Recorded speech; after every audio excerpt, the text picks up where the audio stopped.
Welcome to First Star Let's Chat, an athletic therapy podcast. I'm your host, James Gardner, certified athletic therapist, certified strength and conditioning specialist, yoga instructor, human being. This platform, for the pros, by the pros, anybody in the performance space, and beyond. Welcome here to share in the stories of professionals, experiences, journeys, learning along the way. It's a platform to connect, to network, and to be a part of a community that cares, with conversations that matter, experiences that resonate, and generate ideas, thought-provoking, organic dialogue, passionate pros. Brought to you as always by First Star Therapy, Mobility Tape, Epic, and Benchmark Athletics, in association with the Canadian Athletic Therapists Association. It's First Star Let's Chat, an athletic therapy podcast. Thanks for being here. Thank you for being a part of it.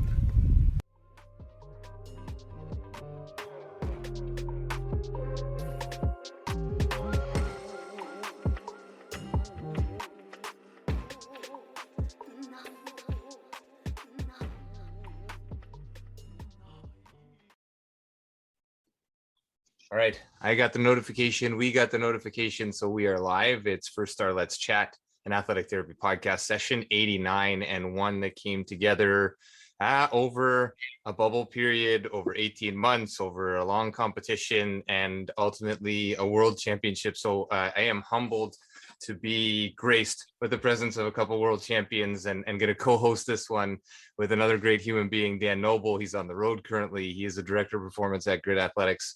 We work alongside each other and I have had the privilege through Dan to connect with Jamie Lee Rattray, Brianne Jenner, Team Canada, world champions from the 2021 IIHF Women's World Hockey Championship. And before we get going, like I was just saying before this went live, like I've been fanboying about this today, and that's not a thing that I do. I've worked in sports for a long time, but having worked so closely with you guys and then stepping away while you went to compete and watching you compete, it was absolutely phenomenal to watch and lit me up, certainly lit us up in talking with Dan on a daily basis while you guys were away. But I am grateful for you being here and so proud of you and the team and everything you poured in to getting ready. But want to talk from your experience in terms of getting ready, in terms of what that experience was like. For those that are listening that are or are not familiar, you should be. This was down 2-0 to the U.S. in the championship game after a period. We have goal 1 scorer to break the goose egg. We have goal 2 scorer to tie the game. And then a beautiful sauce pass from Jenny to Marie-Philippe Poulin to close it out for the championship in overtime. So Brianne, we'll start with you. We'll just say hi and have you returned from the high that was winning that championship? Yeah, hi everyone. I'm excited to be here, and James, thanks for the invitation. Obviously, it's a no-brainer. We're both Jamie and I are big fans of you, so happy to be on. Have I come down from the high? I think just recently. It took me a long time. I didn't get a lot of sleep. It was just an exciting win, an emotional win. It meant a lot to us. Yeah, absolutely. And Jamie, same question. I'd imagine you'll never come down, truly. But where does it land for you at this point? Yeah.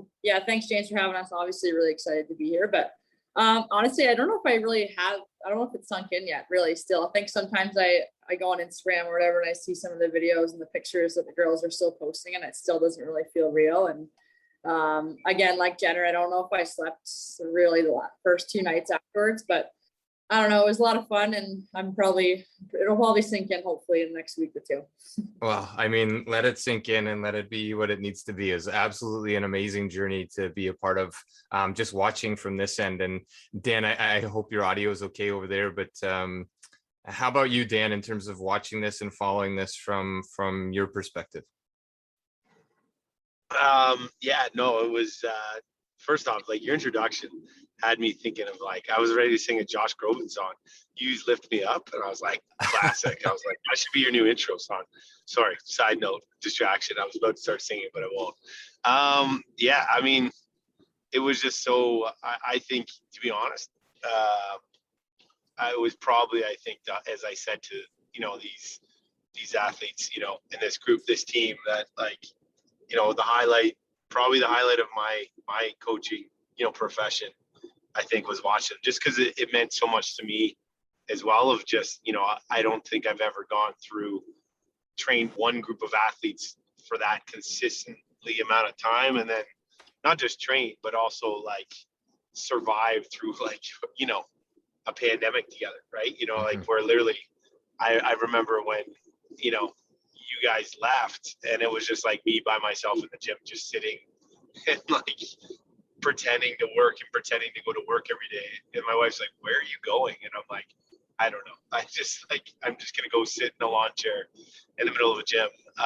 So I just think it was just knowing all of the work, the frustration, and just the build up to getting back to this point was, you know, it was incredible just to watch and to just be a part of it in a small way. Yeah. And I think that's one thing that Jamie and Brianne, like Dan and I talk about this at length when you're not around, but also when your group is around, is the amount of effort and dedication that gets poured in as soon as you walk through the doors. There's no fluctuation in terms of good day, bad day. It's work and it's drive and it's preparedness and it's all of those pieces in the gym and in our space every time you're in there. And there may be a little bit of fun at the beginning and a little bit of fun at the end, but definitely hard work in the middle. Was this a consistent theme out in Calgary for the tournament itself? Obviously rescheduled from Halifax over to Calgary, had to reboot a little bit. But for the duration of the tournament and the bubble stay, was that a consistent theme for you guys and for the team in general? I think so. I mean, I think having a consistent mindset and a consistent approach was a big piece of why we won, not just in that final, but why we were able to have the performances we had in the tournament. We didn't get too high, we didn't get too low. And it was something that we, you know, actually talked about. Like we wanted this to be our mindset. We wanted to be kind of unflappable, no matter, you know, the momentum changes that happen in a hockey game. And I remember after the final, I was asked in the press conference, like what the TSN turning point of the game was. And the first thing that came to mind is our team didn't get down on ourselves after, you know, we came into the dressing room after the first period down 2-0. And there was absolutely no panic, like not even players that were in their first World's tournament. So we had some players in their maybe sixth like game all together with the national team, no panic. From the veterans down to the rookies. So consistency, I think, was a huge piece of our story. Yeah. And Jamie, to you, in terms of your role on the team, and it was brought up a number of times through the broadcast that you're sort of, you know, that forward that didn't have a line to start the game, but you filled so many roles throughout this tournament. I guess to shift it to a little bit more of a personal note in terms of consistency, how do you find that on a daily basis when you're sort of in between roles or fitting in with different groups on a regular basis into whatever the game brings? Yeah, I mean, obviously individually it's not always easy. I mean, we can, as athletes, it's really easy to look at that lineup sheet and be like, oh, well, you know, now I'm sitting here again. And even after a good performance, I was still in that role, but I honestly, with this group, it was really easy to sit anywhere, honestly, whether you were on the top line, top power play, it didn't really matter. I think consistently everyone showed up to the rink and had a role. And I mean, my mindset was always that I want to make an impact, whether I had one shift or, you know, 20 shifts, it didn't really matter. And I just wanted to make sure that I was doing my job to make sure the girls were also had a good impact on the game. And I mean, I had a lot of fun. I mean, honestly, you know, it didn't matter. We won, honestly. I could have played any role in any situation. I would have been completely fine with that. And, you know, I think consistently just showing up to the rink and having an impact was something that kept me going through that whole tournament.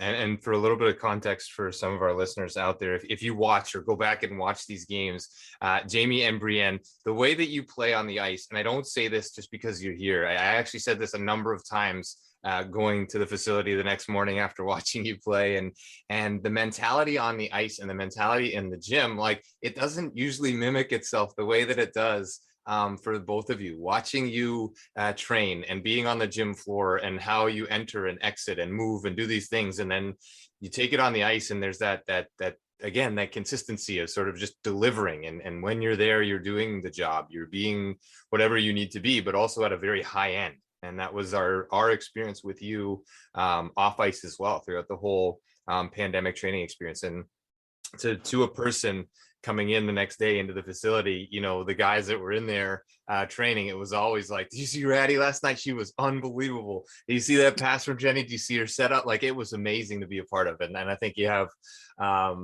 you've really solidified a whole lot more fandom and a whole lot more focus on this game, which I know is not the objective, but is also one of the objectives, you know, sort of at the same time. The TSN broadcasters kept bringing up, like, they're creating a world for young girls, right? Like letting young girls see this. And I was sitting there being like, no, like not just young girls. Like, my son watched every minute of those games. And he's never played hockey in his life, but I think you've instilled like this drive for him to want to play hockey as well. Do you feel that impact that you're having sort of in the hockey space? I'll throw it to you, Brianne, and then we can go back and forth on this one. I think this is such an amazing thing, because this is so much more than just a hockey game, than just a hockey tournament. There's just so much ripple effect here. Yeah, I mean, I think you certainly feel that there's more attention on the game than there ever has been, I think. And we saw it in the stats, right? The gold medal game came back as the highest watched World Championship game. Mm-hmm. You know, the more people that are tuning in, like, I think, like you said, we're gaining fans. You know, if it's your first time watching a women's hockey game and you watch that final, I'd hope we'd have you back. I hope we would have caught your attention with how exciting, how thrilling that was. So I think, obviously, you know, this win on a personal level, it's a dream that we've all had. It's something that we've been working towards. But like you said, the other thing that is, I think, front of mind for all female hockey players and female athletes right now is being able to build something that's going to be bigger than what we have right now, build something beyond ourselves. And for us, that's, a pro hockey league, and having a tournament like that with that much attention, that much great hockey. I think that's just, it's great for people to see the product and what's possible within women's hockey. So I think it's exciting. Absolutely. Jamie, same thing. I mean, wherever you want to take that. Yeah, I mean, like Jenner said, I think it's just, I don't really realize how much of an impact that is until maybe like after the tournament or after the games, when I see it, kind of what's on my phone, the messages I'm getting, and social media and that kind of stuff. But honestly, if you watch the whole tournament, it doesn't matter what teams, there's a whole bunch of great games throughout the whole tournament. And I think if that doesn't prove that we can't have a very professional, sustainable league, then I'm not sure what else is. You know, I think every single game that I even watched, as you know, outside of our games, I thought was phenomenal. And I mean, the product is there, and you can see that the attention is also there as well. So obviously, you know, we're athletes who want to compete and win, but also the other pieces, we want to still grow this game as much as we can. Yeah, that's great, and a great capture. And I think it's not an ulterior motive, but it's the spin-off. It's a ripple of what you're doing, and that consistent process, that drive, and you've both been at it. Like, you've been at this a long time, and to sort of experience where you started and experience now where it's coming to, and sort of starting to see the fruits of your labor. Like, this has got to be something that is, I mean, unmatched, but it's got to feel great to some degree, that, like, I don't know, maybe it doesn't compare to winning gold, you know, but at the same time, it's got to be something that I hope you're patting yourselves on the back and looking around the room and knowing that this is something that is, I mean, it's changing the landscape of sport, right? And I think that's something that we can all be a part of, driving forward, moving forward. In the same light, looking through this, and like it's Canada and US, and Finland drops in there, and then there's those sort of top three teams. There doesn't seem to be, in my limited study of the tournament, but in my limited study of the tournament, it doesn't seem like there's this drastic separation anymore. Is that fair? Like, across the world, does it feel like the other teams are, the other countries are gaining a little bit in terms of their ability on the ice, their training systems, or whatever may be involved? Because I look at sort of goals for, goals against. That's a very basic statistic. You score 34 goals, you give up 7, you go 7-0, but games used to be 12-0, right? And teams used to not get a shot on goal. Now I mean, you did outshoot some teams fairly heavily, but is there an elevation in those other countries as well that you're experiencing through the years?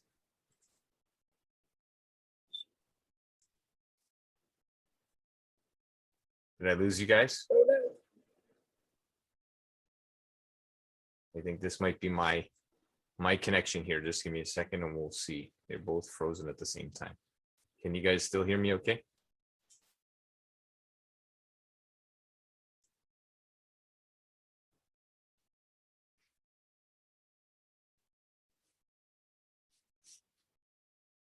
Oh, there he is. Oh, you're back. Okay. Technology. I don't know what happened. Are we okay? We're okay. I was worried for a moment, James. I thought I was going to have to take over for you. There we go. We'll keep it rolling here and see where we can get to. Appreciate you jumping in. I don't know. This is technology. Like I said, I've never had problems with this when I was recording these in the Bahamas, where things were supposed to be poor internet, and then coming back to Canada, all of a sudden we have poor internet in Canada. I won't tell you what company I'm with, just in case they're a future sponsor. But in terms of those other countries, I guess that's where we left it. Do you feel like those countries are growing as well in terms of their skill set, in terms of their understanding of the game, in terms of their ability to compete with and amongst you guys? Definitely. I think this past World Championship was a coming out party for the Czech team for sure. I think they were able to, the game they were able to play against Finland was so impressive. They have great coaching. They have a lot of depth. So I think there's some teams pushing that they've seen what Finland's done the last couple of years and want to be a part of that. I do think though, there's still a huge difference between the amount of money that the top teams are putting towards their programs versus some of the other teams. But I know I don't know the details of it, so I don't want to misspeak. But I know that there's been European clubs like the Swedish team that was so good for so long, and it's not a matter of that country not having talent. There's a lot of great hockey players there, but just not having a ton of funding, a ton of support. Right. Hoping that's changing, but I think especially when teams in Europe put money and give the support to their teams, to their female teams, and not just to their male teams, that they can definitely make a push to close the gap. And it was so exciting watching that Czech team and seeing how far they've come in the last couple of years. Outstanding. Jamie, sort of similar thoughts, I'd imagine. Anything you want to add on that one? No, yeah, like I said earlier, like watching some of those games, I was, they've definitely come a long way. And like Jenner said, as soon as the funding comes along and everything kind of falls into place, I think this tournament is going to be really, really fun. Really, really a lot closer in the standings and goals for and against. And I've been around. This is my fourth World Championship now, and it's definitely come a long way in the time that I've been around. So it's definitely good to see. Yeah, no, great. And hopefully for all sakes, right? The more involvement, the better competition from across the globe, then there we go. We start to see that impact again, rippling out through nations and across the globe to make a broader impact for the sport and for sport in general. Let's go and change gears a little bit, and I want to take people back through your I don't want to say off season, but through your pandemic. This was a long haul to get here. Where were things at? What were the ups and downs, if you can capture sort of some of those? I know Dan touched on those earlier, some of those darker moments where you're sitting alone in a gym, or you're coming in and we're masking up and we're doing all the things that we can do to keep you there, where you're in a small pod, just to provide context for people that don't necessarily have access to this. What was that period like in reflecting? Jamie, we'll start with you. I mean, in looking back, yeah, it's all worth it. We won the championship. We did everything right. But there were some hard times in there. So how again, like wherever you're willing to take that, but how do you pick yourself up from those times? How do you keep moving forward through a long sort of 18 months of training and very limited ice time and only being with the 8 or 10 other women that you're training with and not around the whole team? Yeah, I mean, I'm actually going to bring it back a little further. Like when the CWHL folded too, like I feel like we kind of right. Also, we didn't struggle. Like we found a very good concept with PWHPA, but that also limited our, being on a team and our ice time and things like that. So that also, was a little bit tough not having set games and set practices. And sometimes we would go to the rink and have very small groups as well. And I mean, as an athlete, that's not always easy, is to get yourself going. You know, we had some late practices as well where, you know, you're driving to the rink at 9:30 at night in the middle of the winter, and you're not knowing, you know, when your next game is or when the next event is. That was always, you know, I thought it was very successful in the end, but obviously as an athlete, it's not an easy mental state to be in. And then obviously with COVID happening, I think honestly you know what, I thought we had such a great group that it was a long haul in the end, but I think, you know, the group that we did have, it really, really helped me as an athlete just to get through it, because, you know, that was my team for the last 18 months. And, you know, I got a chance to get to know some of the younger girls that are now world champions as well. And I think that also created a good bond between our group to go into this championship in the end too. And I mean, it's tough on some of those days when you don't really know, you know, at the beginning of COVID, we didn't know when camp was going to be. We had no idea when the next event was going to be. Obviously, those days are a little bit harder, but it made it easier to go to the gym every day, knowing that we had, you know, a good group, and also that everyone else, you know, around was also doing the work as well. So I think overall, I mean, I think the toughest part for me is when, you know, the Worlds got canceled in Halifax. I think, you know, I felt so ready back in May, you know, ready to go. You know, mentally, physically, I've never felt better. And I think when that happened, to be honest, that week or two after that event, I felt very, very lost, just because, you know, we finally got to a point where we were ready to go and it was going to happen. And then for it to be taken away so soon, was so close to the event. It was very, very, very hard for me. I felt a little lost for a week, but I mean, after that, we kind of got together and, you know, we had a quick little summer there and got back into this event, and, you know, I kind of found myself again, but definitely was not an easy time during that, because, you know, you build yourself up, you know, physically, but also mentally to get to a certain point, and then for it to be taken away so close was definitely hard. But I mean, to me, it was definitely worth it in the end. Yeah, no, and some amazing sort of captures just to sort of see the ebbs and flows of it, and obviously like getting ready for May, and then all of a sudden having to flip that. There's nothing, and then all of a sudden, okay, no, it's going to be August. Just to reset you may have needed those 2 months just to reset sort of the headspace and the thinking process, let alone the physical side of things to prepare. Not easy, certainly, but amazing that, you know, all the work poured in and to have it come to Calgary and be home and then to win it.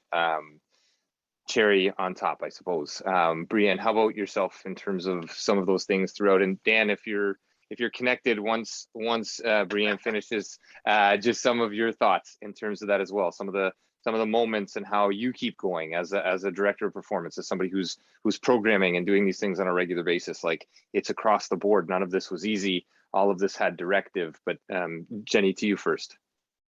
Yeah, I mean, I would just echo a lot of what Ratty said. It's been a long haul in our sport of just not catching too many breaks with the folding of the league. Obviously the pandemic happening, cancellation of 2 world championships. You know, for me, I'm a player that loves to go to the gym. I love the routine. I love the kind of boring aspects of what we do.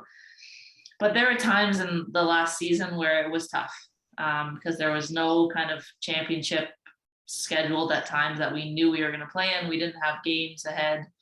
And for me, what got me through was the group that we had at Grit.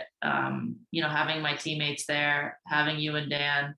I know, like Ratty said, after we finished the season in the spring, after we finished the Dream Gap tour, actually, sorry, before that, when the Halifax Worlds was canceled, I was thinking, oh my God, how am I going to go back into off-season training? I've been off-season training for a year and a half. That's right. Yeah. And, you know, normally I'm not used to not having that motivation. It kind of scared me a little bit. But that's when Dan came in, and Dan was like, he had a plan. He's like, we're getting you back in the gym, and, you know, next week, take your time. But it was just nice because it sort of illustrated how it went all year. Like if there was a day maybe we were struggling in the gym, you knew when you showed up, Ratty was going to have a smile on her face, or our Philly was going to be joking around, or Aaron was going to be chirping Dan the whole time. So there was just going to be something that was going to get you going. Yeah. So, you know, we weren't able to be on a hockey team for the last 2 seasons in a way. But I felt like we just created our own team at Grit. And I know it sounds really cheesy, but it made going to the rink way more exciting. It made going to the gym really fulfilling. Yeah. We'd echo that, I think, on our side as well. But Dan, I'll throw this over to you, and as long as you're ready, your capture of sort of the pandemic and how you prepared and how you keep athletes prepared, this group of athletes specifically, to keep going, and some of the harder discussions, the harder programming paradigms, whatever component you want to touch on. Yeah, I mean, it's interesting, right? Like it's your whole kind of like your periodization and everything that you're trying to plan for really kind of went out the window after, like, you know, week 32 or whatever it was, right? So, but it was a really, like, you know, credit to this group is that, like, you know, up until Halifax, I don't think there was really a bad day, right? Like, I think, you know, right up to that point, everyone was dialed in, right? I think that was one really good thing, that everyone appreciated what we had at the time, and we're making the most of it. And I think that was like, when you guys came back from Halifax, I was like, that was my biggest, like, concern, because I just saw, you know, as a coach, there's like, it's you're removed emotionally kind of from the situation to a point, right? So you're looking always at things from the top of the mountain, right? So it was a balancing act, right? Because I'm trying to be, you know, empathetic. Is that a word? Empathetic? Empathetic's a word. It's a really good word. Yeah. So I'm trying to be empathetic to how they're feeling right now. And then there's a whole other stuff layered underneath, just not having worlds canceled, but like the whole equality conversation was there as well too, and making sure that I'm not, you know, diminishing what everyone's feeling through that, you know, because those are very real and raw feelings that have been, you know, probably pent up for quite a while, right? Like, those aren't things that are happening.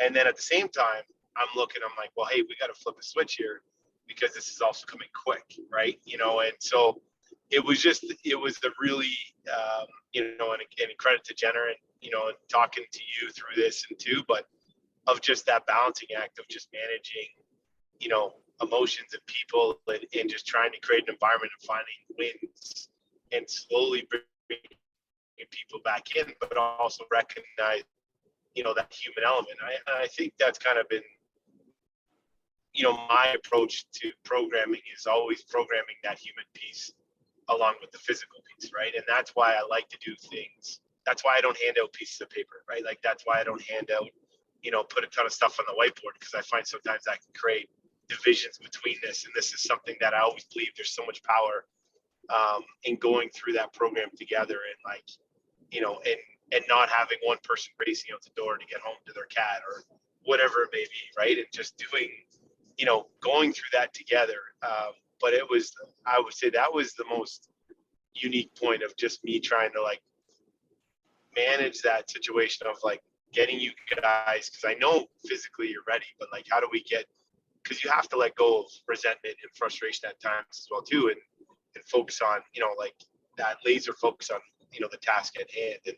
And again, you know, kudos again to the group, is they did that, right? And it wasn't anything that I did. It was this group and their resilience, and I think too, I'll talk, you know, am I coming in clear enough, James? You guys hear me? I'm not skipping here. Yeah, no, you're pretty good. Yep. Okay. So if it's bad, just kick me out. But, you know, I think it was on top of this whole thing, like, it was really eye-opening to me, though, to hear, like, just to start to see firsthand, you know, some of the challenges that female athletes face, you know, and, you know, you think you understand things, and it's easy to say, like, you know, because this was also during the whole NCAA thing that went down with the women's Final Four, right? So there was I don't think a day went by when we weren't having some sort of, like, you know, some heavy conversations. As much as there was lots of jokes, there was also some really, and it was more of a case of me just maybe everyone educating, you know, the meathead in the room, right? But, like, it was just really interesting to, like, and not even interesting, but just I start to understand the obstacles that, me being a father of a little girl that everyone was facing, and like, how far we need to go, right? And that, which gave me that much more of an appreciation of what you all were able to accomplish. But that's, to me, it was one thing. It was like, and James, you and I talk this all the time. It's like, our role here is like, I just want to be in the shadows here. Like, I don't need to I want to do whatever I can, because there were just so many powerful, people in this room that were training every day. Is like, how can we give them the best possible platform to like, not only like dominate on the ice, but just like shine as brightly as possible.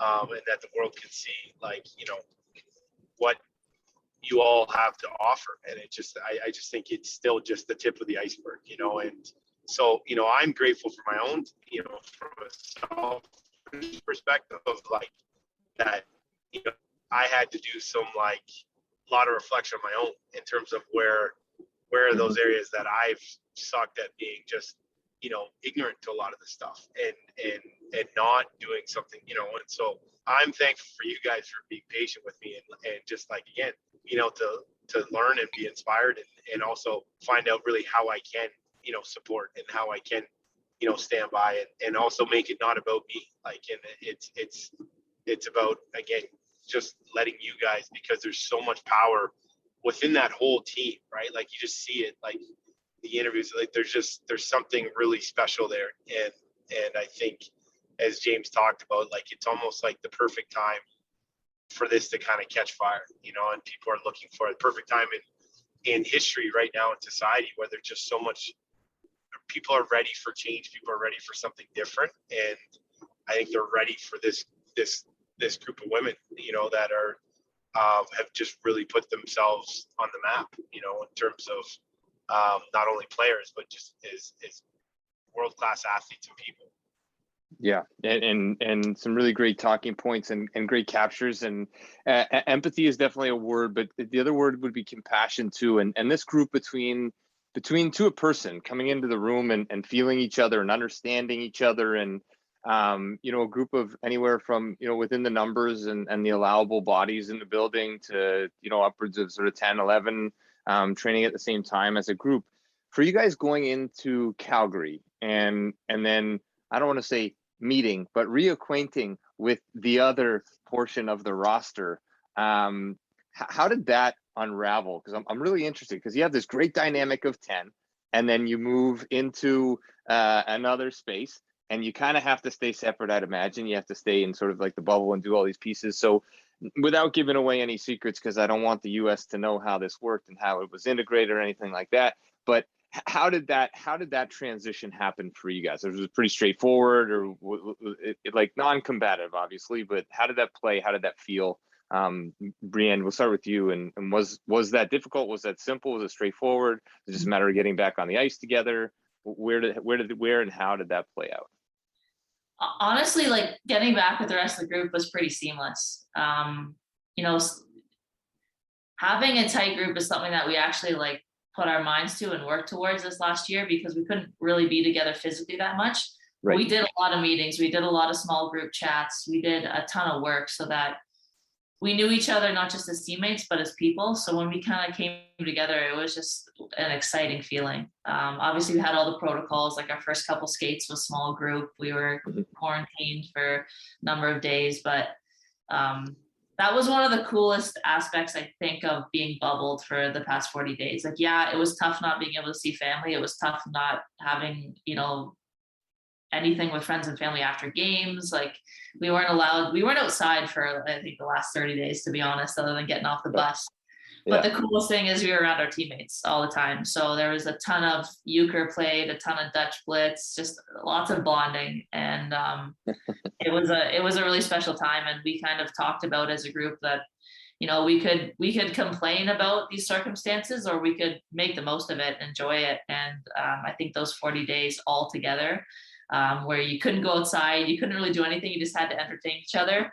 I think it actually made us, I think, perform better on the ice, because we just were used to being around each other. Communication was there. We had a ton of fun together. So I think when we were back with that big group, it was a really exciting feeling, and just we fell into it pretty naturally. Yeah, Jamie, anything else on that one?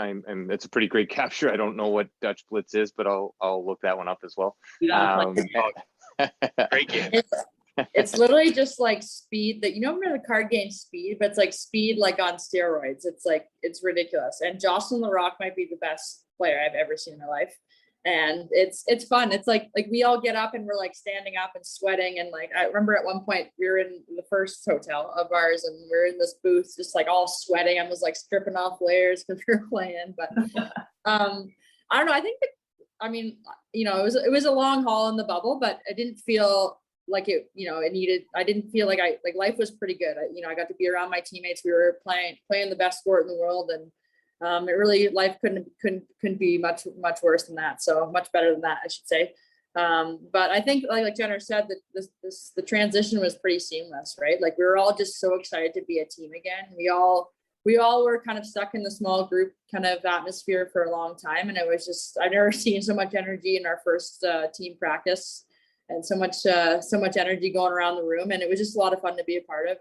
And honestly, that energy didn't change even towards the end of the tournament. It was the same every time everyone went to the rink, and every practice, every game. It didn't matter who we were playing. And that honestly, that's a recipe for a championship right there, is that our consistency of, being around each other and the consistency of what you bring every day. I think that's what truly wins championships. And that's what we had for sure over the last 40, 45, 50 days. I don't even know how many days, but. Right. And then you start playing the games, and as you transition into games, a tough one to open, right? Like a tough opponent to start in Finland. And how did do you feel like the gelling and the playing together just increased incrementally throughout the tournament? Just playing together more, situating roles, understanding where each other are on the ice, and these kinds of things only built throughout the tournament? Because I mean, it's got to be tough. Like, yeah, you got together and you had some skates, and they're a small group, and then they're a big group, and they're still trying to sort of like sifting through who's going to be on what line and who's going to be where, who's in and out of the lineup, these kind of things.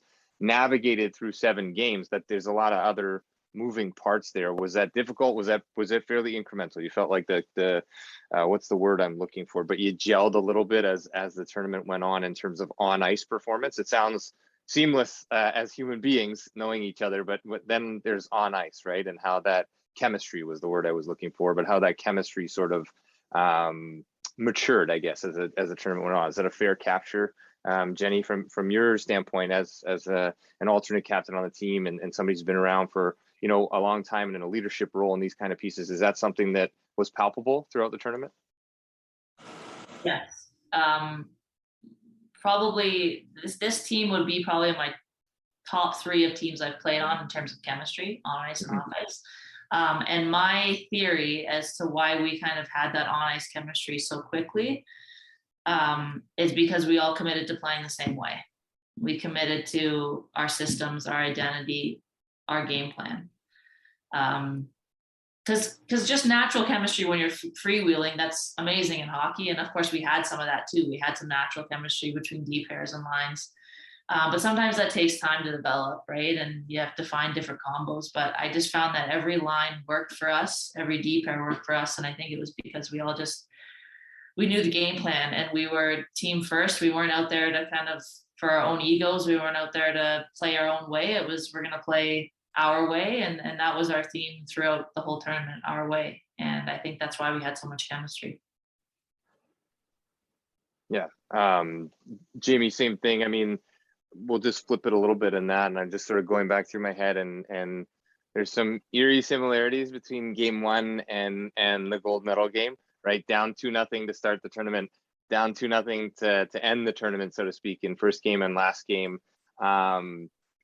You talked about it, like you leaned on each other and obviously a little bit of bias with the coverage was being Canadian, but you could feel it through the broadcasts as well, that like, for me as somebody who's worked with you, for Dan who works with you, there's a little less like fandom, but definitely like still kind of like cheering you on and feeling this. And like sometimes as somebody who's watching and you have a little bit of a bias of like, we want Canada to win here, we need Canada to win here, you start to get a little nervous. I honestly, I didn't really feel that at any point. I mean, the Finland start, I was like, oh, it's game one, like, okay, maybe. But then in the US game down 2-0, I think there's a couple of your interviews, both of you, that you just said like we weren't panicked and this wasn't a thing that we were really worried about. We felt like we shouldn't have been down 2-0. The way that we played in the first period, I think is one of your captures. I can't remember. I listened to pretty much everything because, like I said, I've just turned into a fanboy since this happened and since this tournament was going on. But there was no panic. But in that gold medal game, down 2-0 to the US, you look across the ice, you look at the way that you're playing, Jamie, and what comes out to start the second period? Just sticking to that plan, modifying? Anybody have to go raw in the locker room? Like what had to change between the first and second period, if anything at all? To be honest, nothing really. I think we believed in what our game plan was, and we proved it in the preliminary round against them. That if we played the right way, we scored 5 goals against them, and we pretty much dominated them, in my opinion. And we had a good belief in our room that even in that first period, yeah, they were up 2-0, but we were still playing very well and playing the right way. And honestly, I remember coming in between the periods, and there's a lot of chatter. There was some joking around. There were some smiles. There was also some serious things said. But to me, like on the championship teams that I've been on in the past, that was literally the recipe to success, is that there was no panic. Like as soon as it goes silent in the room, I think that's where you get into trouble. And it was the opposite of that. I think we came in and we're, and even our coaching staff, their calmness and the way they carried themselves also leaked into how we were on the team. And, we just stayed calm and didn't panic and played exactly the way we should and the way we had been all tournament. And because it was working, there was no need to change it, honestly. And that's exactly how we came out in the second period. And you could tell that, it was the same way as the first. We just needed to stick with it, and we did. And it ended up being a really good ending for us. So. Yeah, the best, quite honestly, and world champions will never be taken away from you. Dan, I'm going to throw this your way if you're still there and able to respond. To a person, have you, and I'm going to put you on the spot because I haven't, to be quite honest. I have never worked with a group of athletes that toes the line as consistently and as drivenly is not a word, but as driven as an entire unit. There's usually one that falls out or two that fall out, or people from different places. But this group, have you worked with a group that's towed the line like this group ever in the past? Okay, before I answer that question though, I have a question. Yeah. I wanted to touch on Ratty's point. Yes. Which I haven't asked, and I'm interested, Jamie, just like, when you're on the bench and that that your shifts are like not coming on a consistent basis, like how are you able to, like, what did you do during that time on the bench mentally to stay engaged? Because it was like literally as soon as your skates touched the ice, you were like, as Mitch called you, a buzzsaw, right? Like, and so how did you maintain that focus? And maybe I lost this but I'm really interested of how it was like I would have thought you played 20 minutes a game. You know what I mean? And so what was something like, did you watch it? Did you visualize? Like, how did you stay engaged through that and, and not get caught up in the unknown of when, waiting for that tap on the shoulder? Yeah, honestly, good question. I've been through some ups and downs in my career, and, I've been in the situation that I was where I wasn't playing. I've played some minutes, I think the biggest thing for me was just, I just watched the game and made sure that I was engaged in what every play was happening. And then the big thing for me is making sure that every time the line that comes off their shift, that I make sure that I, either give them a compliment or I'm still engaged in what's happening in the game. And I think that's what keeps me involved. And honestly, I have some really great teammates because they kept saying, stay ready. We never know when you're going to be out there. Anything, honestly, like, the biggest thing that I've learned in my career is that anything can happen. And I would have been completely happy sitting there all game watching. I would have been completely fine. But, I want to make sure I did a couple jump squats on the bench to keep my legs going. I'm not going to lie, but I won't lie. My first shift, maybe my third shift, the game after the long intermission, I thought my quads were going to explode, but that's a side note. But I think honestly, just just trying to stay engaged with my teammates and make sure I'm watching every play so I'm not, mentally out of it. I think it's really easy when you're sitting there for a long period of time to kind of look outside the glass and, kind of lose focus that way. But that's what kind of kept me engaged, is making sure that I know, what's exactly happening.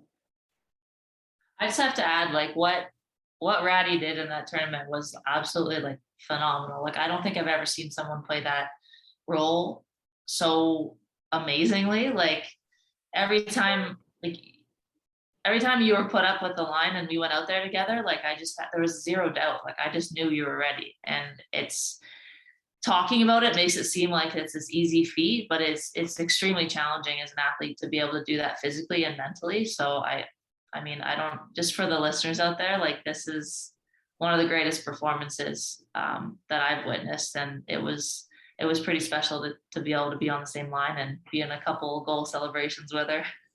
Yeah, no, absolutely. And that's what I like, sorry, James, I didn't mean to cut you off, but no, go ahead. I mean, that's, to me, is like what was so, you read books on culture, you read books on team building and leadership, and like that was, that was the definition,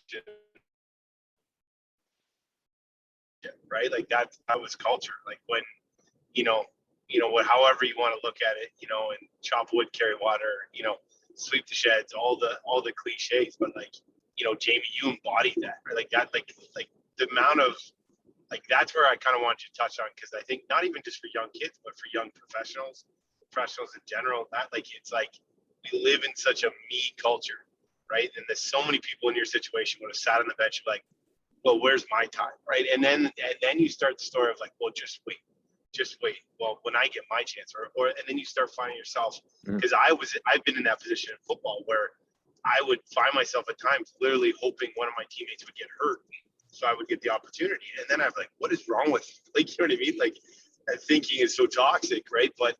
And I would get exhausted because I'd just be trying to prove everyone wrong instead of embracing exactly what you had, right? And that's what I thought was so unbelievable about what you did. And I couldn't agree more with what Jenny said. It's like one of the greatest performances I've ever seen from an athlete, because of just, it demonstrated like mental toughness, resilience, focus, athleticism, strength, power, like every component of performance was just dialed in.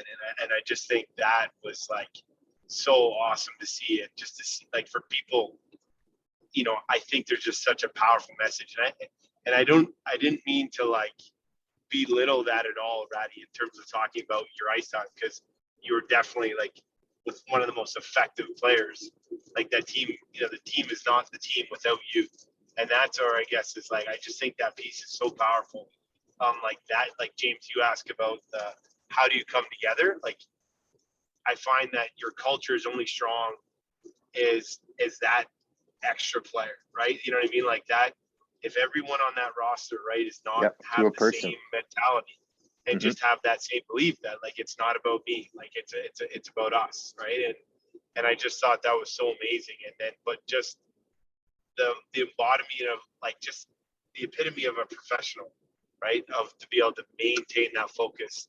And I know, Ratty, you love, the Kobe Bryant Mamba mentality. I'm like, that was it. Like, like that was about as close to the Mamba mentality, as you can get, so I just thought that was so awesome.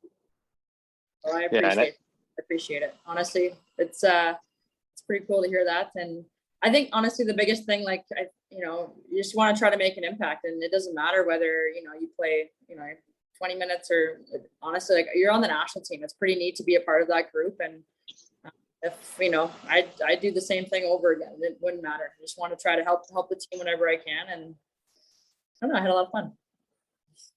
Awesome. And maybe just to close it out, it's that's it. That's towing the line. And Dan, I mean, you redirected that question, but this is exactly it. And this has been this group for the entire entirety of the pandemic, the entirety of this group. And it's an absolute honor to be a part of and to see and to work amongst a group, because you pick us up too. You build us up as practitioners. You challenge us to be better and on top of our game, to help you be on top of your game, and back and forth.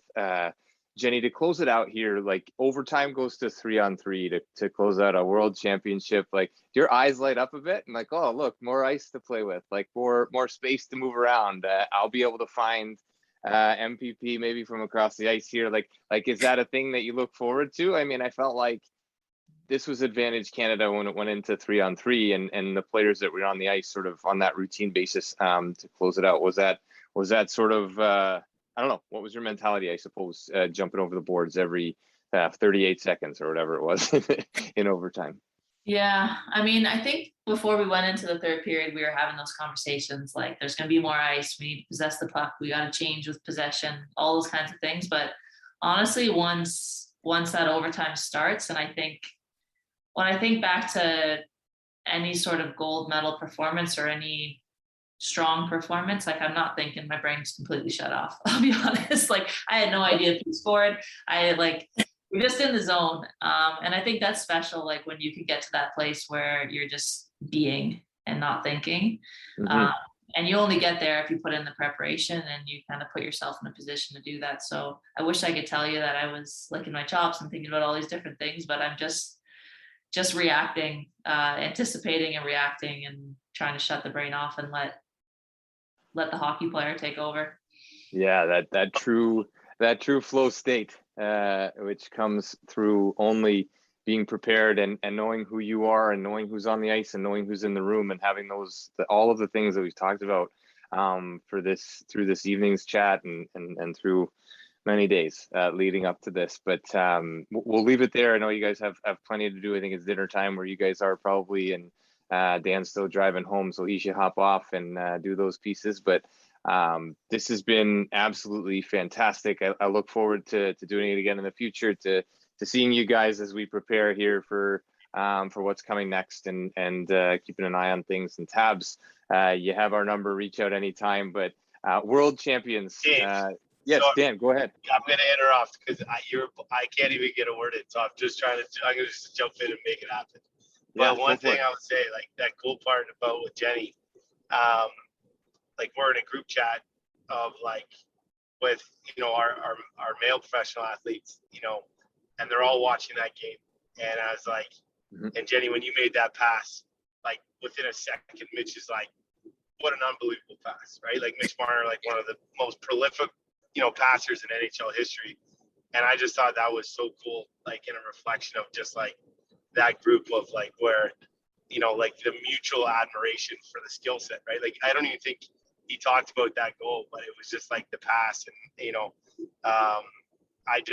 to me, like that was one thing I would say, is just like watching you guys, right? Like it was just athletes supporting athletes. And I thought that was just something really cool. And again, just a reflection of the impact, right? And the mutual respect and just watching the days that you guys trained shoulder to shoulder. I just, that to me was the highlight of this last year and a bit, of just like, there's so much division in the world right now. So to see that like kind of unity and respect, it was awesome. So I know I just blew up your ending there, James, but I just, again, wanted to like put that out there of like, how that this is just like, how good of a play that was, and how like that pass probably doesn't get the respect it deserved, as good as Marie's shot was, right? But like, it was just an unbelievably perfectly placed pass that is just like, a skilled tactician, just world class. Yeah, world class and world champions. And Dan, no interruption is well, it's not an interruption. It's great. It's a great addition. It's always a pleasure to hear all of these pieces, and it truly, like, that tournament transcended, hockey, world, sport, all of those things. And that's a great capture to hear. You're training alongside each other, and truly every morning we came in after a game, there was discussion as to how that game went on, just as you would discuss how Mitch's game was in the playoffs or whatever on the other side. And I think that like, Dan, you captured it, shoulder to shoulder, and there's a lot of camaraderie there, and truly just transcending sport, and really that ripple effect of all the things that you're doing beginning to pay off, and will certainly continue to pay off. So Brianne Jenner, Jamie Lee Rattray, world champions 2021 IIHF World Women's Hockey Championship and moving into Beijing for the Olympics. Lots of love, all of those things. Keep us posted. We'll look forward to what's next, and consistency, camaraderie, all of these pieces that you've touched on, and just resilience, the amount that you've poured into this. Dan, for being here from the road, like just your dedication and compassion to everybody that you come in contact with, but to this group, no doubt resonated while they were on the ice and winning as well. So I'll let you guys wrap this up by wherever you want to take this. Good night or whatever. But it's been a pleasure. Look forward to seeing you again. It's great seeing your faces and staying in contact through this whole piece. But world champions can never be taken away, and you'll have that forever. So congratulations. Thanks, James. Thanks, Dan. Thanks, Dan. Thanks, guys. All right.